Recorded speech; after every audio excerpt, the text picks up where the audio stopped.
Sam Altman d'OpenAI a partagé sa vision du futur de l'IA. Alors, décortiquons un peu ses idées.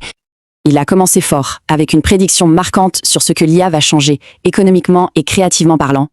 Du coup, ça amène la question que tout le monde se pose sur l'avenir des développeurs. Altman explique ça avec le paradoxe de Jevons.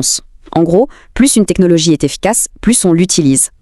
La conclusion, le job va changer, c'est sûr, mais pas disparaître. Le but reste de piloter les ordinateurs. Ok, donc créer devient plus simple. Mais du coup, c'est quoi le nouveau problème pour les startups? Le nouveau gros défi, c'est le go-to-market. Comment faire en sorte qu'on s'intéresse à un produit? Parce que même avec une abondance de création, l'attention humaine, elle, reste une ressource très limitée.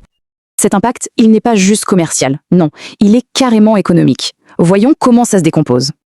Pour Altman, c'est une cascade en 3 temps. Pression sur les prix, plus de pouvoir pour l'individu et plus d'égalité. Mais pour que ça marche, il faut de meilleurs outils. Les modèles sont là, mais pas encore les bons instruments. Et il n'y aura pas une seule et unique interface. Chacun voudra interagir avec l'IA à sa manière. D'ailleurs, en parlant de coûts, Altman prédit qu'une intelligence de pointe sera 100 fois moins chère d'ici 2027. Une telle puissance, ça soulève forcément des questions de sécurité. Quels sont les risques, concrètement? Justement, on lui a demandé quel était le plus gros danger à court terme, et sa réponse est spécifique. Pour cette année, il pense que le plus gros risque, ça pourrait venir du domaine de la biologie. La solution n'est pas de tout bloquer, mais de s'adapter. Un peu comme pour le feu, on a créé des normes. Au final, ça veut dire que la créativité et le lien humain vont prendre encore plus de valeur, pas moins. Altman termine donc sur cette question. Un modèle 100 fois plus puissant arrive. Qu'allons-nous en faire ?